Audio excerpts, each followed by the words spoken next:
Little boy runs to Mafia boss crying, "Please follow me home." What they found left everyone in tears. He stumbled out of the corn at dusk, barefoot, shaking, into the headlights of a convoy that never stops for strangers. Doors clicked, hands hovered near holsters. The man who stepped out could end wars with a nod. The boy grabbed his coat. "Please, follow me home."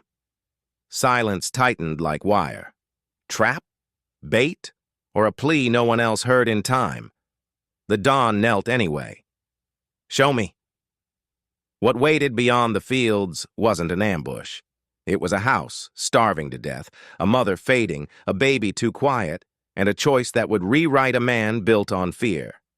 When power meets mercy, who changes more? The saved or the savior? Keep watching. The road is about to turn. Stories like this deserve to be remembered. Subscribe and share. The sun was sinking low when the boy appeared. The horizon glowed orange and violet, the last light of day stretching across the quiet countryside road. A line of black sedans moved steadily down the asphalt, engines low and controlled, their tinted windows reflecting the bleeding sky. There was an order to their movement, a cold precision, like a procession no one dared to interrupt. And yet, someone did. A small figure burst from the cornfield at the roadside, stumbling, breathless, barefoot.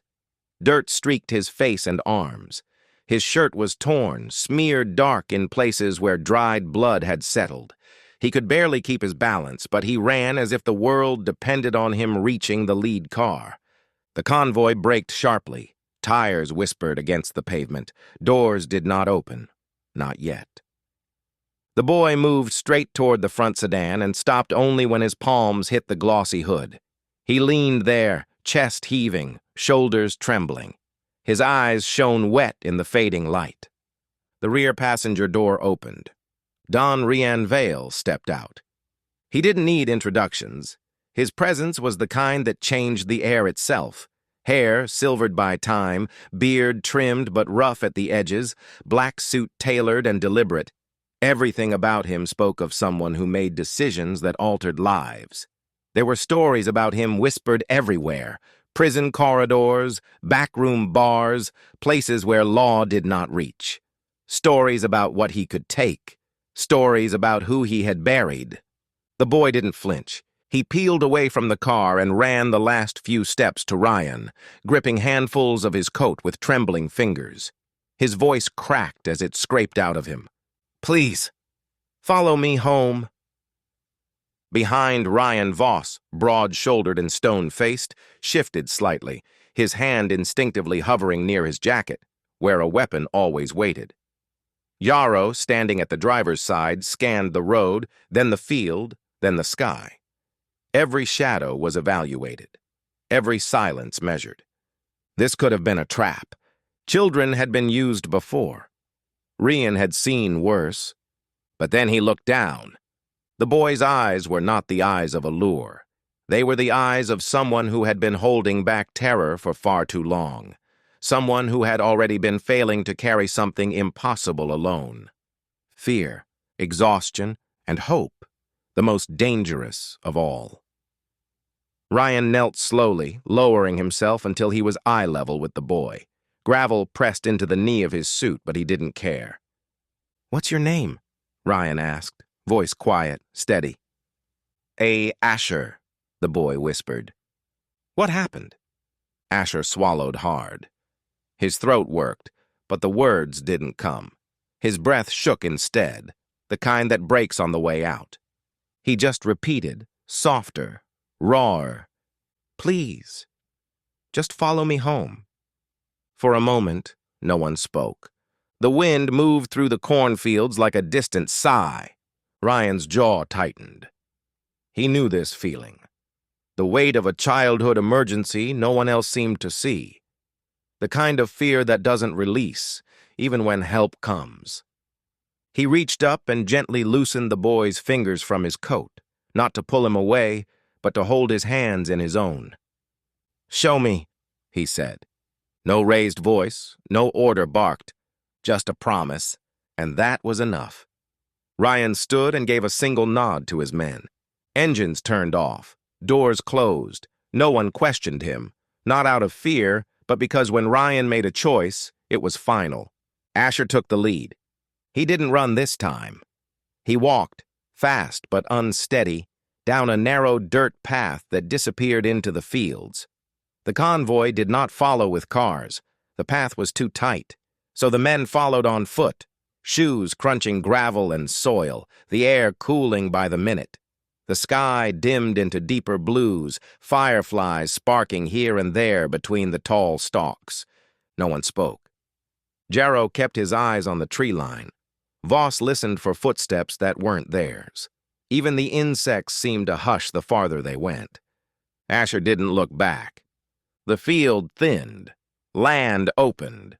The farmhouse came into view, or what remained of one. It slumped under its own weight, paint peeled to bare wood, windows boarded with mismatched scraps of cardboard and plastic. The porch sagged, one corner nearly touching the ground. Weeds choked what had once been a yard. Asher broke into a weak run, half stumbling up the front steps. The porch boards groaned beneath his small weight. The door hung crooked, not latched, not locked. "Hurry," he whispered, voice fraying. "Please." The smell hit first. Stale air, damp fabric, something sharp and sour beneath it. The scent of hunger, of sickness, of something rotting too close to where life still tried to breathe. Inside, the living room was chaos. Piles of clothes, dishes crusted with old meals, an overturned chair, a blanket on the floor where someone had been sleeping, or trying to. On the couch, Mira lay slumped sideways, her head resting against the arm. She was thin, painfully thin, her skin pale and waxen, hair tangled, lips cracked, her chest rose, barely. Mom. Asher was at her side in an instant, shaking her shoulder with small, desperate hands. "Mom, I brought help. Please wake up. Please." She didn't respond. In the far corner, wrapped in a thin blanket, sat Luna, so small she almost disappeared into the shadows. She watched silently, expression empty, eyes too old for her age. She didn't cry. She didn't blink. She just stared. Ryan stood in the doorway, taking it all in. The hunger, the cold, the silence, the boy who had been trying to carry the world alone. Something inside Ryan, something long buried, long walled off, moved. He stepped forward.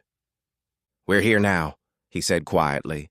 Not loud, not commanding, just true.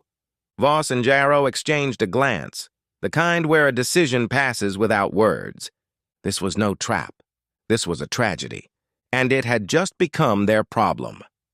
Asher looked up at Ryan, tears forming again, but this time they didn't break. They softened, because someone finally came. Ryan reached down and picked Luna up, the infamous Dawn Vale holding a child, as if she might crumble. He looked at Asher.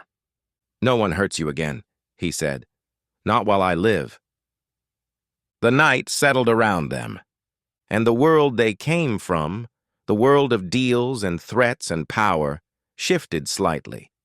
Because this was not a rescue. This was the beginning of a promise. If you're enjoying this story, don't forget to subscribe, like the video, and tell us in the comments where you're watching from. Your support helps us keep these stories alive. And trust me, the best part is yet to come.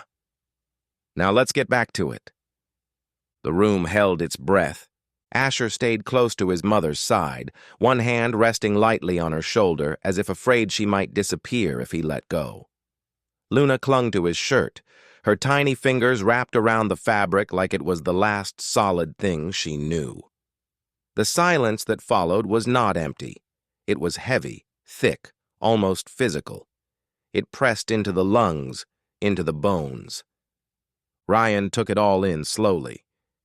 The sagging couch. The cracked window sealed with cardboard.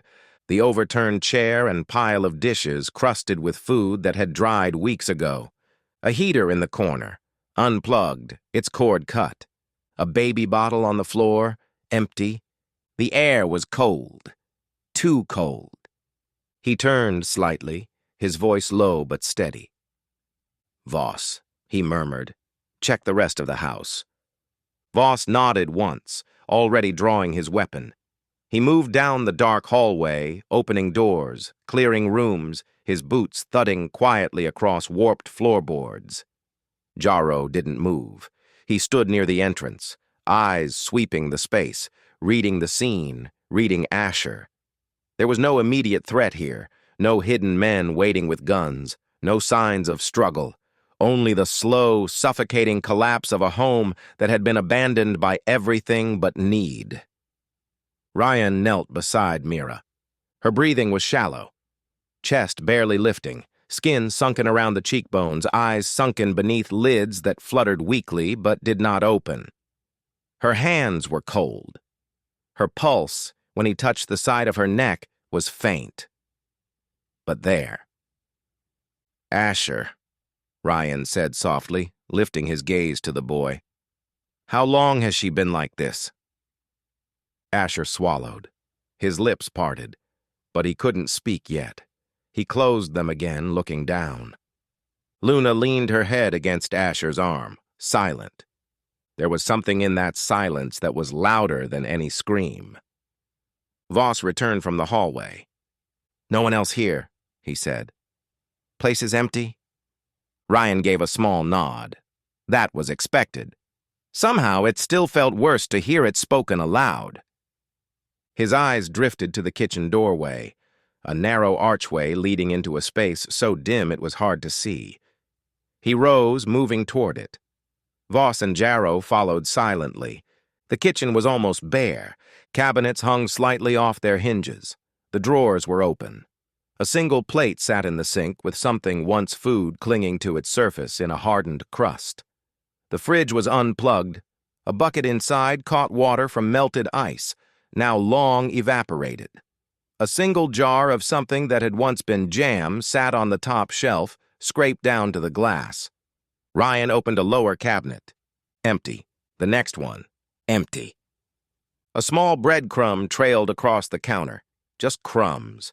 And next to those crumbs, a tiny, chipped cup. A child's cup. Jaro's jaw flexed. He didn't look at Ryan. He didn't need to. Asher's voice came from behind them, quiet and cracking. "I tried." They turned. Asher stood in the doorway, Luna still holding his shirt. He spoke again, barely audible. "I tried to make the food last. I gave most to Luna. Mom said she wasn't hungry, but she was. She always was." His voice trembled.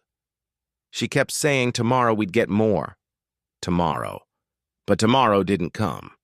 Ryan's expression didn't change outwardly, but something in his eyes shifted, a flicker of memory, old and unwelcome. A past he had buried beneath wealth and power. The taste of hunger was something no amount of velvet, leather, or steel could erase. Asher took a small, shaky breath. "When it got really bad, I went to the neighbor once, but he shut the door. He said we were trouble." Asher's voice thinned. "I didn't go again." Luna pressed her face against Asher's side. Her shoulders trembled, but she still didn't make a sound. Not a whimper, not a cry. It was that silence, that unnatural quiet, that struck Ryan the hardest. Children cry, children scream, children laugh. Silence was learned, silence was survival. Ryan walked back to the living room and crouched down beside Mira again.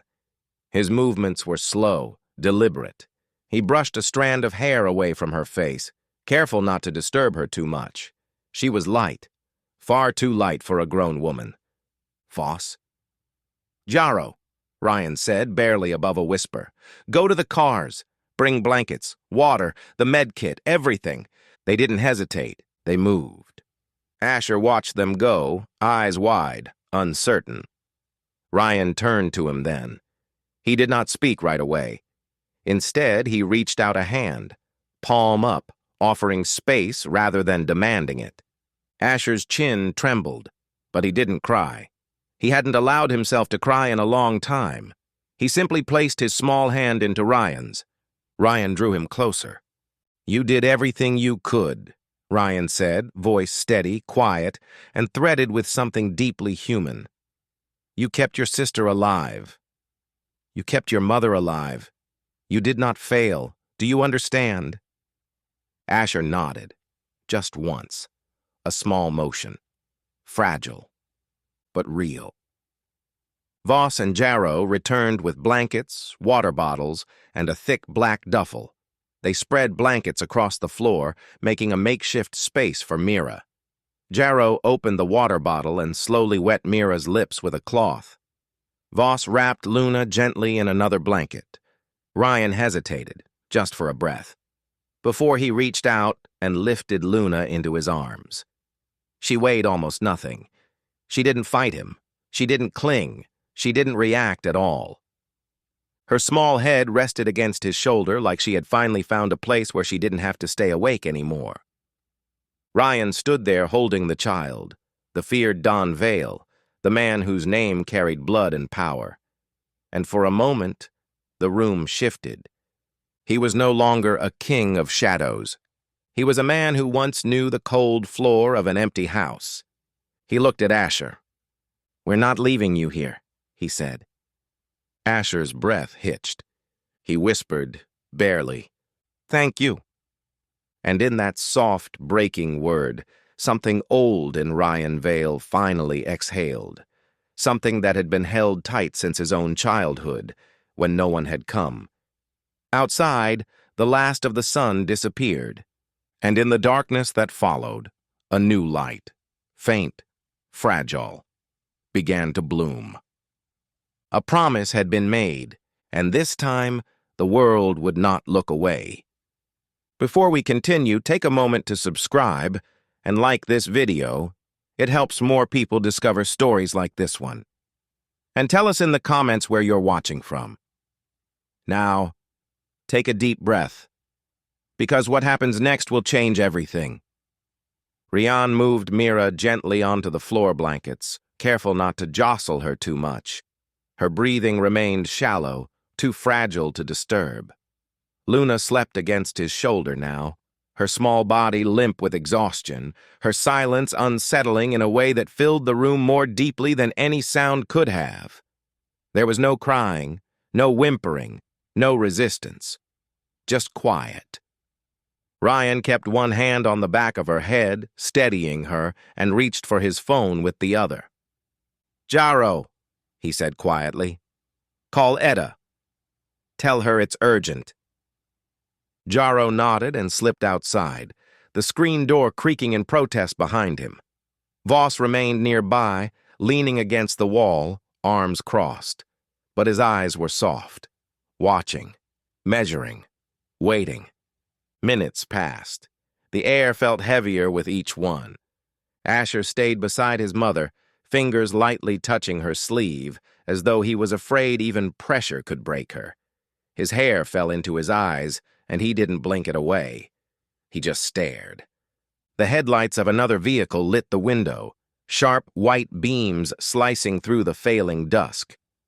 Doors opened, gravel shifted, and then the screen door groaned open again. Dr. Etta stepped in. She was small, delicately built, but her presence was sharp, grounded. Her hair was tied back in a dark braid streaked with white, her hands already gloved.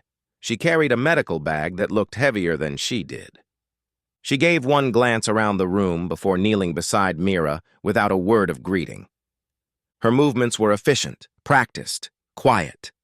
She checked Mira's pulse first, then her breathing, then her pupils. Her expression did not change, but the air around her did. It tightened, like a string pulled too far. "How long has she been like this?" she asked, voice steady. Asher looked up, startled that someone was asking him, not ignoring him. "A few days," he whispered. "Maybe more." I tried to wake her, but she just didn't. Dr. Etta's jaw tightened. She placed a stethoscope against Mira's chest. Her brow tightened the slightest bit. "She's severely malnourished," Etta said, directing her words to Ryan without lifting her eyes. "Her body began shutting down to conserve energy. She is days from organ failure, maybe less." The room went still. Asher's hands began to shake again. Ryan inhaled once, slow, controlled. "Can she recover?" "If she receives immediate care," Dr. Etta said, already reaching into her bag. "Hydration, heat, proper nutrition, slowly, carefully. Too much too fast could stop her heart." She wasn't speaking to reassure. She was speaking to inform, to prepare. She turned toward Luna then, still resting in Ryan's arms. She touched the girl's cheek gently with the back of her fingers. "And her?" Ryan asked. Dr. Etta sat back slightly. "This isn't just hunger," she said softly. "She stopped expressing distress because she learned no one would respond to it." Asher's breath hitched. "What does that mean?" "It means she cried," Etta said gently. "And no one came." So her body stopped trying. The silence that followed was thick enough to choke. Asher looked down. There it was. The moment the world had taken more than it should have from a child. Ryan looked at Asher then, truly looked. The way his shoulders were thin and drawn tight. The way his chin trembled, but his jaw stayed set. The way he held himself like someone who had learned to expect nothing. "Asher," Ryan said quietly, "tell me what happened." Asher swallowed, eyes darting to the floor. It was Calder," he said finally. The name was almost spit, but without strength enough to make it venom. "He took everything. The heater, the blankets, the food." His voice trembled. "Mom's medicine, too." Dr. Etta paused mid-motion. Voss's jaw tightened. Asher kept going, words spilling now because stopping would break him. "He said he needed it. Said we'd be fine. Said we could figure it out. But then, he didn't come back." Asher blinked rapidly, but no tears came. He had already cried them all. "I tried to make Luna eat first. I tried to keep her warm at night. I tried to sleep by the stove when the fire went out. I tried to wake Mom. I tried." His breath cracked sharply. "But I'm just 9. I can't fix everything. I thought maybe." He looked up. Hope. Fragile, bruised hope. The kind that shouldn't have survived. But did. "I thought if I found someone stronger, they could help." Ryan's heart tightened. He remembered a cold floor, a silent room, a hunger that felt endless, and a small voice no one had come for. Dr. Etta finished stabilizing Mira for transport. IV fluid drip inserted carefully, slowly. "We need to move her," she said. "Soon. Tonight." Ryan nodded once, but he didn't look at Etta. He didn't look at Voss. He looked at Asher, and something shifted behind his eyes. Not sympathy, not pity, recognition. He lowered himself to sit beside the boy, Luna still against his shoulder. He didn't speak loudly. He didn't speak dramatically. He spoke like someone who meant every syllable. "No one will hurt you again," Ryan said. "Not your mother, not your sister, not you, not while I still breathe." Asher stared at him, eyes wide, lips trembling, shoulders slowly loosening under the weight of a burden he had carried alone too long. It wasn't tears that came first. It was air, a deep, ragged breath, like someone who had finally broken the surface after nearly drowning. Then the tears followed, silent, shaking, unstoppable. But Ryan didn't pull him in. He waited, and when Asher leaned forward on his own, small hands gripping the fabric of Ryan's coat, face pressed against the one place he had decided was safe, Ryan held him. The house creaked softly around them. The night wind pressed against the windows. The world outside went on, indifferent. But in that collapsing farmhouse, something was rebuilt. Not a structure, not safety, not yet, but something more important: trust. And trust was the beginning of rescue. Rian lifted Luna a little higher in his arms, supporting her head. His voice was quiet when he spoke again. "We take them with us," he said. It wasn't a request, it was a vow. They moved quickly, but not with panic. Ryan issued no shouted orders, no frantic urgency. Only quiet, steady direction, the kind of authority that didn't need volume to be obeyed. Voss gathered blankets, Jaro checked the road, and Dr. Edda monitored Mira's breathing as they prepared her for transport. The old farmhouse creaked in the night wind, but inside there was movement, purpose, life. Asher hovered close, torn between wanting to help and not knowing how. His eyes tracked every motion, shoulders tensed, body coiled as if ready to run should anything shift in a dangerous direction. He didn't trust this. Not fully, not yet. Ryan noticed. When the group paused near the doorway, Ryan knelt in front of Asher again. Not to speak down to him, but to meet him. "Asher," he said quietly, "we're taking your mother and your sister someplace safe. Warm, clean, with food, and with doctors who can stay with them." Asher's throat tightened. His fingers twisted in the hem of his shirt. "And me?" he whispered. Ryan didn't flinch. "You're coming too. I don't separate family." Asher blinked hard. The kind of blink that stops tears before they fall. But trust. Trust was not something he could give freely, not after what he had seen the world do. "How do I know you won't take them away?" The words came out small, but sharp, honest, afraid. Ryan understood that fear. He had lived that fear. So he didn't give promises or flowery reassurances. He simply said, "You stay with them. Always. Wherever they go, you go. I give you my word." Asher searched his face, and something in the boy finally exhaled. Not completely, not all at once, but enough. Ryan stood and nodded to Voss. Voss stepped forward, moving with surprising gentleness for a man his size. He didn't speak as he took Luna into his arms, but the way he cradled her, one broad hand supporting the back of her head, said more than words. Luna, light as a breath, didn't resist. Her small fingers curled in the fabric of his jacket, and she rested there like she belonged. They made their way to the cars. Dr. Edda rode in the back seat with Mira. Voss carried Luna into another. Ryan placed a hand lightly on Asher's shoulder, guiding him toward the same car where Mira lay. Asher hesitated once more, halfway into the seat. Ryan paused beside him. "Fear that stays too long becomes a cage," he said softly. "But you're walking out of the dark now. One step at a time."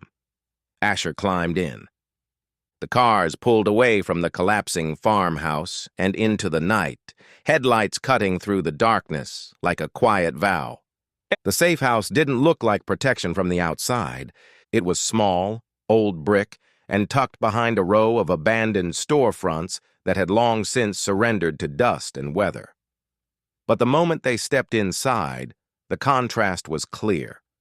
Clean floors, fresh linens, stocked shelves, steady heat humming through the vents. Quiet, safe. A place meant to hold things that needed time to heal. Voss carried Luna to a back bedroom and laid her on a bed, tucking a blanket around her small body. His movements were slow, deliberate, protective in a way that surprised even him. Jaro helped Asher wash his hands and face at the sink. The water was warm, too warm at first, and Asher flinched, unused to comfort. Jaro noticed, adjusted the faucet, and said nothing. Dr. Edda tended to Mira again, adjusting her fluids, checking her breathing, ensuring her body could handle the slow reintroduction of warmth and hydration. Asher hovered again. He could not sit, could not rest. He kept looking from Mira to Luna to the door, as if expecting Calder to burst through at any moment. Ryan pulled up a chair and sat beside him. No pressure, no instruction, just presence. After a long moment, Asher spoke, voice thin and frayed. "She's scared when she wakes up and I'm not near." Ryan nodded. "Then you stay. We're not taking you anywhere you don't want to go." That seemed to be the moment the wall cracked. Not broken, not shattered, but cracked. Asher let himself sit down next to his mother's bed. It happened almost an hour later. "Fear that stays too long becomes a cage," he said softly. "But you're walking out of the dark now. One step at a time." Asher climbed in. The cars pulled away from the collapsing farmhouse and into the night, headlights cutting through the darkness like a quiet vow. The safe house didn't look like protection from the outside. It was small, old brick, and tucked behind a row of abandoned storefronts that had long since surrendered to dust and weather. But the moment they stepped inside, the contrast was clear. Clean floors, fresh linens, stocked shelves, steady heat humming through the vents. Quiet, safe. A place meant to hold things that needed time to heal. Voss carried Luna to a back bedroom and laid her on a bed, tucking a blanket around her small body. His movements were slow, deliberate, protective in a way that surprised even him. Jarrow helped Asher wash his hands and face at the sink. The water was warm, too warm at first, and Asher flinched, unused to comfort. Jarrow noticed, adjusted the faucet, and said nothing. Dr. Edda tended to Mira again, adjusting her fluids, checking her breathing, ensuring her body could handle the slow reintroduction of warmth and hydration. Asher hovered again. He could not sit, could not rest. He kept looking from Mira to Luna to the door, as if expecting Calder to burst through at any moment. Ryan pulled up a chair and sat beside him. No pressure, no instruction, just presence. After a long moment, Asher spoke, voice thin and frayed. "She's scared when she wakes up and I'm not near."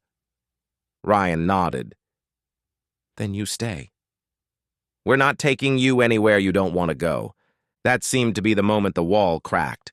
Not broken, not shattered, but cracked. Asher let himself sit down next to his mother's bed. It happened almost an hour later. Mira stirred. A faint movement, a twitch of her fingers, a small sound like a breath that finally had the strength to return. Asher leaned forward instantly. "Mama?" Her eyelids fluttered, heavy, but fighting their way open. Her gaze moved unfocused through the room until it landed on Ryan standing nearby. Fear flashed first, immediate, instinctive, animal. Her body tensed, her breathing hitched. But then she saw Asher, his small hand on hers. His shoulders relaxed for the first time in days, his eyes full of something she hadn't seen in months. Safety. Her body eased again. She closed her eyes, not to sleep, but to rest in relief. Ryan looked away, giving her the dignity of not being observed in that fragile moment. The night grew deeper. Someone brought soup. It was too hot, and Voss blew on each spoonful before offering it to Asher, whose face flushed at being cared for. Jarrow tried to braid Luna's hair, failed, tried again anyway. Even the silence felt different now, not hollow, not afraid. Just quiet. Life was returning in small, tentative steps. Ryan stood in the hallway, watching them, the boy, the baby, the waking mother, the men who had seen bloodshed soften their voices for small hands and quiet rooms. His expression was unreadable, but something in his shoulders had changed. Something had lifted. Something had settled. He didn't speak. He didn't need to. Asher looked up from where he sat at the bedside. Their eyes met, and this time, it was Asher who nodded first. A small nod, a fragile nod, a nod that meant, "I believe you."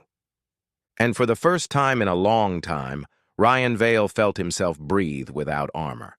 Days passed quietly, in a way none of them were used to. The safe house breathed with routines that were small, consistent, and healing. The sun rose through thin curtains, spilling gold on worn hardwood. The kettle whistled each morning. Sometimes Jarro remembered to turn it off. Sometimes Voss did. Dr. Etta visited daily, carrying her leather medical bag like a priest with a relic chest, speaking in calm instructions rather than lectures. Mira regained strength slowly, like someone returning from underwater. At first, she stayed half-lucid, eyes glassy and movements weak. But every day her hands grew steadier. She could sit up longer. She spoke more. Her voice, though faint, no longer trembled with the flatness of someone who had surrendered. "You need to eat every 3 hours," Dr. Etta reminded her. "Only small portions. Your body has to relearn." Mira nodded, obedient and determined. She watched Asher constantly, like she needed to confirm he was there in every breath. Asher slept now, really slept.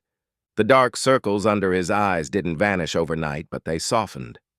Some mornings he woke startled, the dream memory of cold nights and silent cries flickering behind his eyes. But when he looked up and saw Ryan or Voss seated nearby sharpening a knife, or even Jarro pretending not to watch him from the kitchen, the fear bled away. He began to speak in full sentences again. He began to sit instead of hover. He began to rest. And Luna. Luna changed most of all. The first time she laughed, actually laughed, it wasn't loud. It wasn't remarkable in sound. It was remarkable in silence. Voss was sitting cross-legged on the living room floor, carving a small wooden bird with careful hands. Luna toddled close, curious. She touched the unfinished wings with tiny fingers. Voss paused, raised the wooden bird like it was the most serious thing in the world, and made the softest, gentlest chirping noise. Luna's mouth twitched.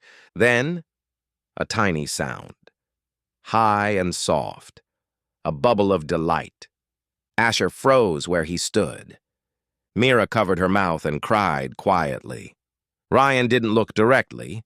He let them have the moment, but his jaw shifted, tight in a way that wasn't anger. Something had been mended. Something fragile had begun to grow roots again. Not far from the safe house, though no one in it knew yet, the world had not forgotten them. Calder had surfaced like a man who didn't understand that consequences had already been triggered. He haunted dingy backroom gambling dens, leaning in close to anyone who would listen, telling stories with sweeping hands and slurred bravado. "My family owes me," he slurred one night, slapping a table sticky with spilled liquor. "You hear me? I can get it all back. I just need a car, maybe a gun, maybe... Look, I know people." The wrong kind of people listened. The kind who gambled debts, not money. The kind who lived by the thin line between threat and execution. "What did you say your name was?" one asked. "Calder Turner." I got a dash. Two men who hadn't spoken yet exchanged looks. One pulled out a phone. A single picture was shown. A man in a suit, black coat, dark hair, presence like a storm hidden inside a cathedral. Ryan Vale. The men didn't speak again. Calder finally realized silence meant something. He's not with them," Calder sputtered. "He took what's mine." "The woman, the kids. That house is mine. I'll get them back. I'll get the money back. I know how to make them pay me." Laughter cut him off, short and unkind. "You," the man across the table said slowly, "are talking about stealing from Ryan Vale." Calder's face paled, though drink kept him upright. "I'm not stealing," he insisted. "They're mine." "They're mine." The man lifted his glass, drank, set it down, and smiled. We'll tell him you said that. Calder didn't realize until too late that the room was already finished with him. The message reached Rian by evening. He was in the safe house office, a small room with bare walls and a table scarred from years of cigarette burns. He sat reviewing shipment ledgers with Voss and Jarrow, though his attention drifted, his body angled slightly toward the hallway where he could hear Luna's soft humming. A phone buzzed once. Voss checked it and froze. He passed the phone to Ryan without speaking. Ryan read the message. One sentence. Calder's asking around. Says the family is his. Says he'll get them back. Silence rolled through the room like thunder without sound. Ryan set the phone down. His expression did not change. He didn't shout. He didn't curse. He didn't break anything. He only inhaled, slowly, like a man pulling ice into his lungs. Jarrow's jaw tightened. Say the word. Voss cracked his knuckles once. Ryan shook his head. Not yet. That was all. But the air shifted. The lights seemed dimmer. The quiet in the house changed from peaceful to watchful. Asher, sitting in the hallway with a book, did not understand the words, but he understood the tension. He looked up, eyes flicking to Ryan. Ryan met his gaze, and Asher saw it, something he recognized but had hoped not to see again. A storm, cold, controlled, unstoppable. Asher swallowed. Is he coming? He whispered. Ryan did not lie. Yes. Asher's hand tightened around the book, knuckles white. Will you stop him? Ryan did not blink. Yes.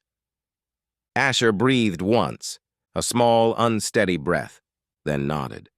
Not out of courage, but out of trust. The kind built in sleepless nights, quiet caretaking, and the fragile rebirth of hope.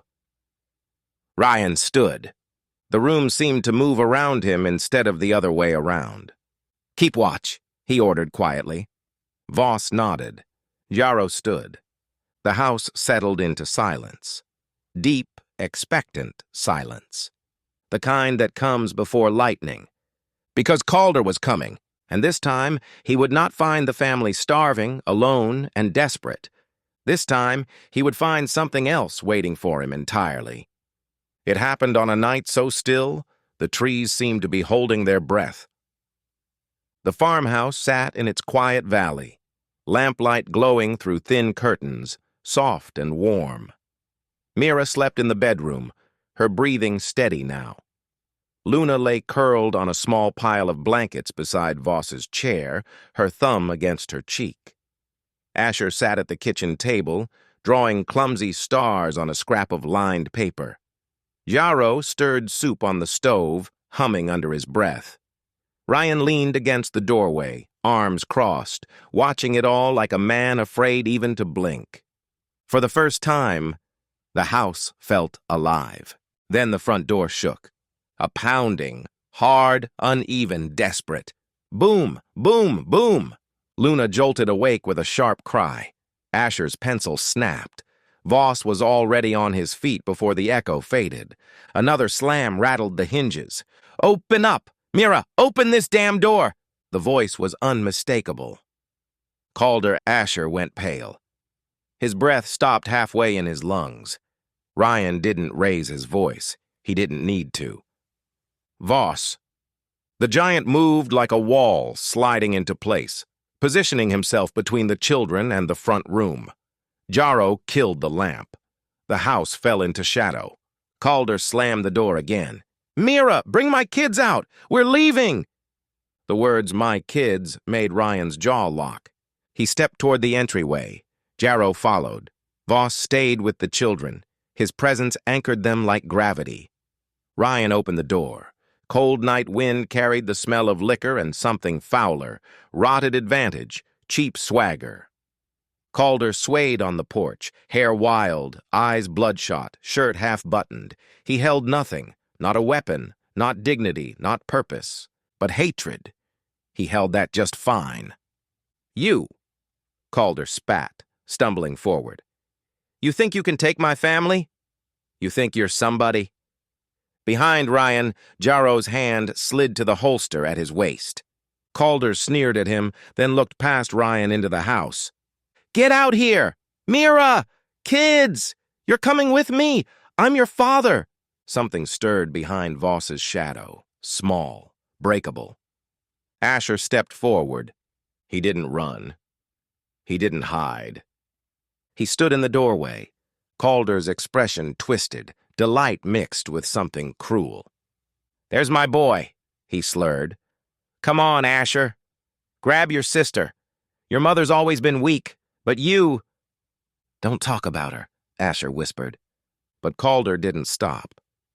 He never had. You think this guy's gonna save you? Calder pointed a shaking finger at Ryan. He's nothing. He's a criminal, a killer. He'll get tired of you and throw you away, just like your mother did to herself. Voss moved. Ryan stopped him with one quiet breath. Calder laughed like he'd won.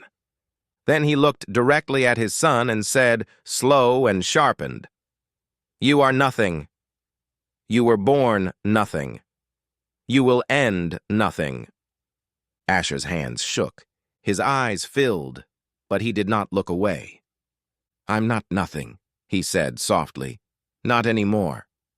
And Calder, sensing control slipping, lunged forward. He didn't get far. Jarro's gun cleared leather in less than a second. Voss stepped into the doorway like a fortress. Ryan's hand raised, not to block, but to draw his own weapon.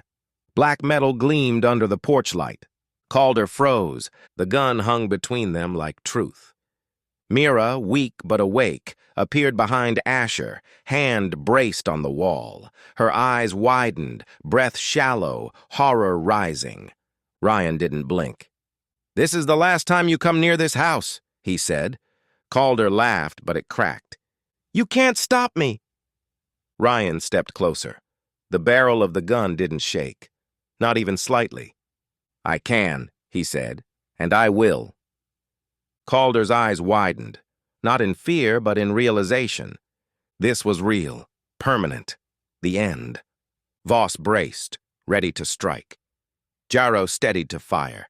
Asher looked between the gun and his father, the man who had failed him, and Ryan, the man who had shown him something that hurt because it was kindness. His breath quivered. Then he stepped forward, right between the barrel and Calder. No. The porch went silent. Even the wind seemed to stop moving. Asher's small body shook, but he stood. His voice broke, but he spoke anyway. Don't kill him! Ryan's eyes flicked to him. Asher swallowed, tears dripping down his jaw. I don't want to become like him. The words hung in the night like a prayer, or a verdict. Ryan's fingers loosened. The gun lowered. Calder let out a breath, relief, disbelief, maybe shame. Get him out, Ryan said. 3 quiet words. Jarro grabbed Calder and dragged him off the porch. The man didn't fight. Something in him had already collapsed. Ryan followed, walking him to the edge of the property. No debts, Ryan said. No rights, no name. You are done, not hunted, not killed, just erased. Calder blinked, a fate worse than violence. No one will remember you, Ryan said. No one will speak your name. Not here. Not anywhere. Calder shook his head, as if the words themselves were destruction. Then Jarro shoved him into the dark. They watched him go until even his stumbling footsteps faded. No shot fired, no scream, just absence. The night swallowed him whole. Back inside, Asher stood very still, tears shaking, breath shattering, body trembling with too much that had been held for too long. Ryan knelt and rested a steady hand on the boy's shoulder.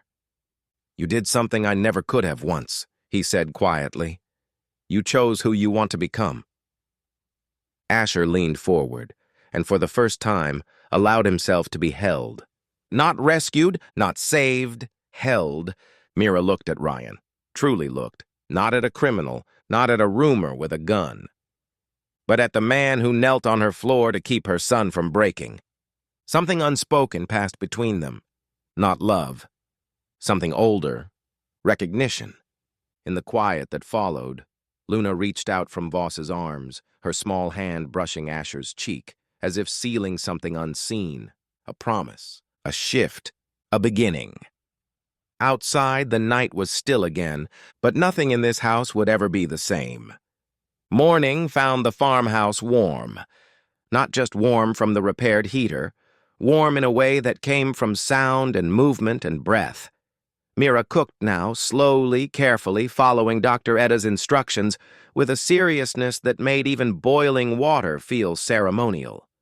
Her hands were no longer shaking when she lifted a pot. Her cheeks held faint color. She walked with purpose, even if her steps were still a little tired. Sometimes, while stirring oatmeal or chopping vegetables rescued from the market crates Voss carried in daily, she would pause and look out the window, just to remind herself that sunlight still existed, that the world outside wasn't something she had to hide from anymore. Asher sat at the kitchen table every morning, backpack clean, hair combed, Luna trying to help by handing him pencils she found under cushions or in Voss's pockets. He ate without rushing now, without guarding his plate, without calculating how many bites he had to leave for her. Food was no longer war. It was just breakfast. The first day of school came gray and cool. Mist curled over the road. Asher looked nervous, not because of school, but because leaving was still something that pressed on the air in his chest. He tugged on the straps of his backpack, fidgeting. Ryan stood beside him, not too close, not looming, just present, a shadow that meant safe. "I'll walk," Asher mumbled. "You will," Ryan agreed, but not alone. Voss stepped forward then, jacket zipped, expression unreadable as always. If one didn't know him, he looked like someone meant to break bones, but Luna toddled toward him with both arms up, so clearly, unmistakably trusting. He picked her up without effort.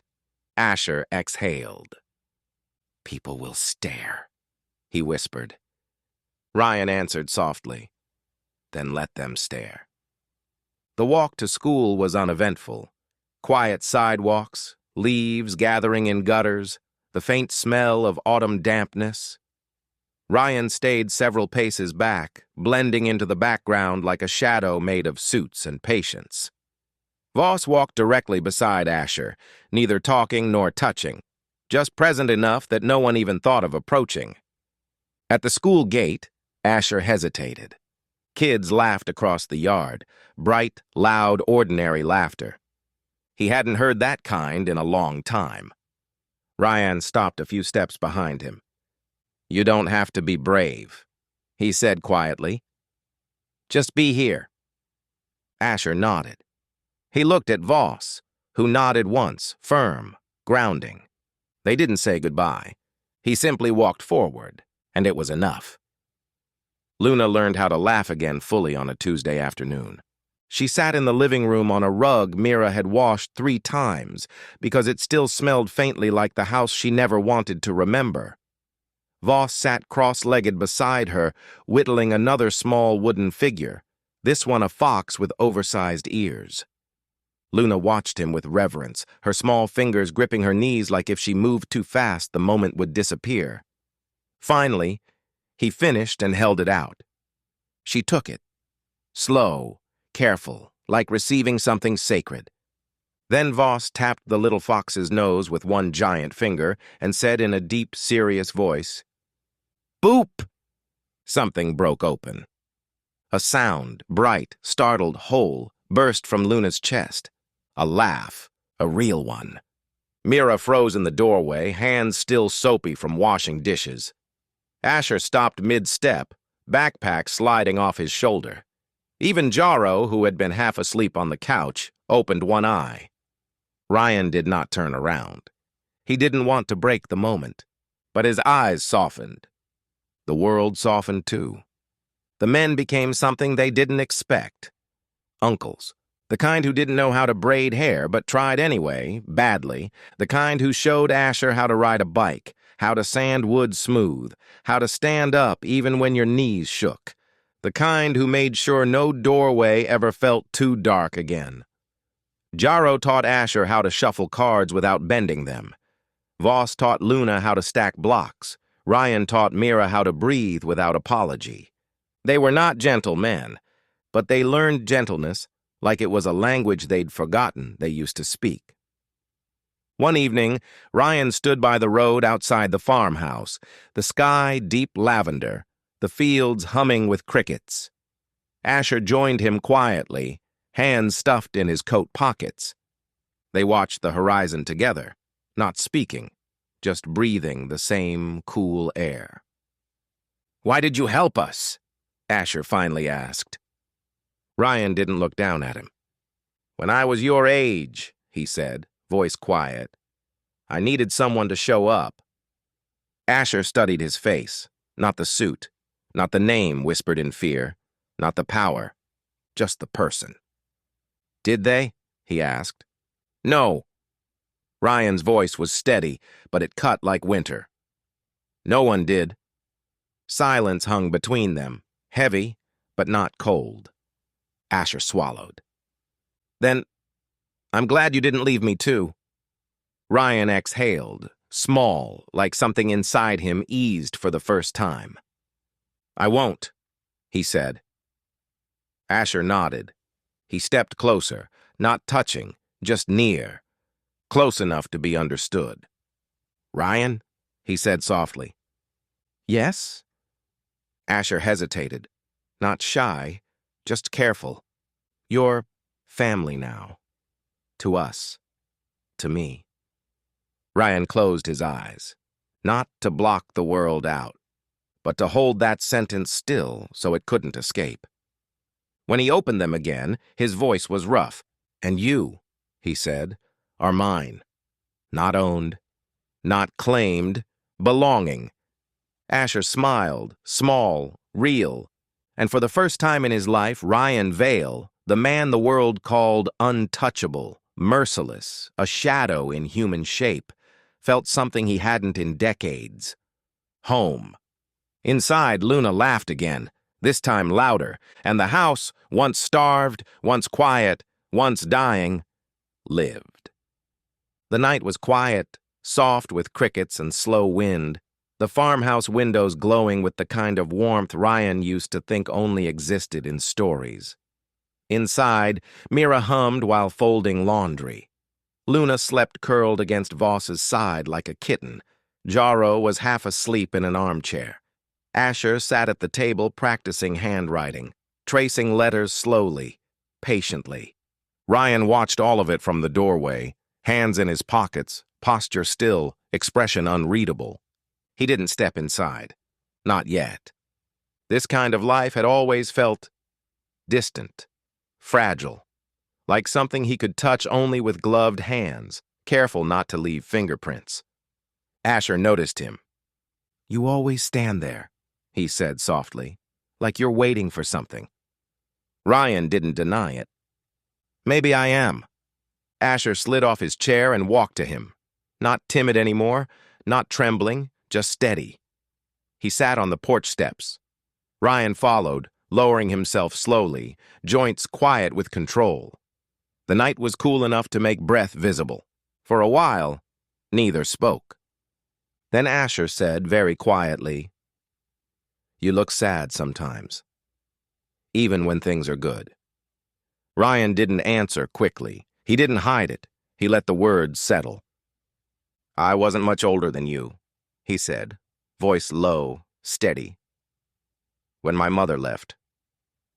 Asher's head turned, not pity, just listening. They sat side by side, facing the darkness as if watching memory rise up from it. She was tired, sick, hungry. But there was no one to run to, no strangers to flag down on the road, no hands to grab. So one day she just walked out. She didn't even take a coat. He didn't blink. She didn't come back. Asher's fingers curled around the edge of the step. "My father was not a kind man," Ryan continued. He believed hunger built discipline. Pain built strength. That weakness was something to be beaten out. Asher swallowed hard. Ryan didn't soften the truth. I was small. I stayed small. And I learned early that silence was survival. That if you did not cry or shake or ask, you might make it through the day.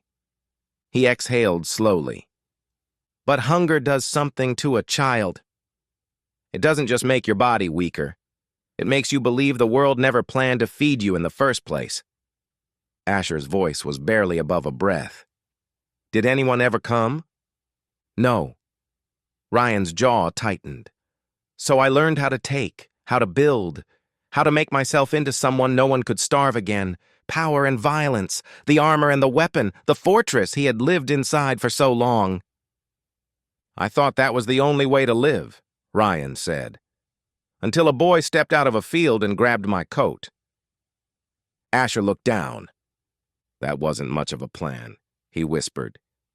It was everything, Ryan said. You asked for help. I never learned how to ask. Silence again, but not empty. This one was full, lived in, shared. Asher looked up at him then, not at Don Rian-Vale, shadow of rumor, architect of fear, ruler of quiet streets. Just Ryan, a man who had once been a starving boy, too. You saved us, Asher said. Ryan shook his head. No, you saved me. Asher blinked. Ryan stared straight ahead, the porch light catching the line of his jaw. Power kept me alive. Violence kept me feared, but none of it ever gave me a reason to wake up. Not really. You gave me one. The words were not dramatic. They were stripped clean, bare, honest. Asher breathed in sharply, a quiet ache in his chest. Does it scare you? He asked. Caring? Ryan gave a small, humorless laugh. Terrifies me. Asher nodded. Me too. By morning, the decision had already formed in Rian's bones. In the main room of the safe house, the men gathered, Voss, Jarrow, Alden, and two others who had come quietly when word traveled at the speed of loyalty. Maps spread across the table, notes, markers, ledgers of favors and obligations. This was a room built for operations, power shifts, territorial plays. But today, the stakes were different. We're doing more than keeping a house safe, Ryan said. The men listened, not out of fear, but out of trust. There are others like them, he continued. Families unseen, forgotten, children asked to carry what no child should. We know those streets, those corners, those silences. We came from them. We survived them. He looked each man in the eyes. And we can end them. Alden was the first to speak. You're talking about changing the whole way we move. Ryan didn't hesitate. Yes. Voss folded his arms, firm. We protect them, he said simply. It wasn't a question. It was a vow. Jarrow nodded. It'll change how the other families see us. Ryan's expression didn't move. Good. It will make enemies, Alden warned. It will make purpose, Ryan answered. Purpose, not fear, not dominance, not reputation. Meaning. The room settled around a new center of gravity. Ryan leaned forward, hands on the table. We will still enforce, still defend, still stand our ground. But from this day forward, families like Mira's are under our protection. Anyone who hurts them answers to us. The men didn't cheer. They didn't clap. They simply nodded like men sealing a lifetime oath. Because they were. Later, Ryan stepped onto the porch where Asher sat drawing Luna's fox, copying the curve of the wooden tail. When Asher looked up, Ryan didn't need to speak. Asher saw it. He knew. Everything had changed. Everything was safe now. Not temporarily. Not until someone got bored. Not until Ryan left. Safe. Permanently. The boy didn't ask what decision had been made. He just set his pencil down carefully and moved closer, shoulder touching Ryan's arm. Not clinging. Just there. Ryan rested a hand lightly on the back of Asher's head, almost unsure, almost reverent. The gesture was small. But for two people who had once survived hunger by disappearing, it was a cathedral. Asher whispered, "You're really staying." Ryan's voice was steady, certain, alive. "Yes." And in that quiet, simple word. A man found purpose, a boy found safety, and a family found its shape. Spring came gently that year. Not with loud color or sudden warmth, but with small things first. A patch of grass that grew back green in the yard. The sound of water running in pipes that had once frozen. The smell of bread rising in a kitchen that had once only known hunger. Months had passed. And what had once been a house of quiet desperation now breathed like something alive. Mira stood at the counter of the small bakery downtown, hair tied back, sleeves rolled neatly, a faint dusting of flour across her cheek. She laughed sometimes now, not loud but real, and customers returned just to see the way her eyes lit when she handed over a warm loaf. She walked differently, too. Shoulders not pulled inward, hands not trembling. She stood like someone allowed to take up space in the world. People whispered that she must have family around somewhere, helping her rebuild. She didn't correct them. She simply smiled. Luna learned to run before she learned to speak full sentences again. Her little legs carried her across the farmhouse yard like a gust of wind, chasing butterflies that never let her get close but always made her giggle. And always, always. Voss followed a few steps behind, arms at the ready in case she fell. The man the city once called the Mountain in a suit now spent afternoons kneeling in grass, letting Luna place crowns of dandelions on his head. She'd pat his cheek and say, "Boss," because she couldn't say Voss correctly. He accepted the title with a seriousness that made Mira laugh so hard she had to sit down. No one had expected it. Not even him. Asher changed the most, not into someone new, but into someone he had always been, just never allowed to become. He walked into school now without looking at the ground. He rode his bike through town without counting escape routes.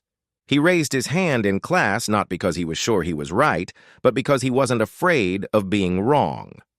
Some afternoons he stayed behind to help his teacher straighten chairs.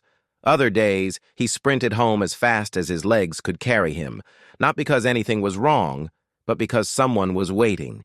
He grew taller, stronger in the way sunlight strengthens leaves. He laughed the way children are supposed to laugh. Not carefully, not quietly, but freely.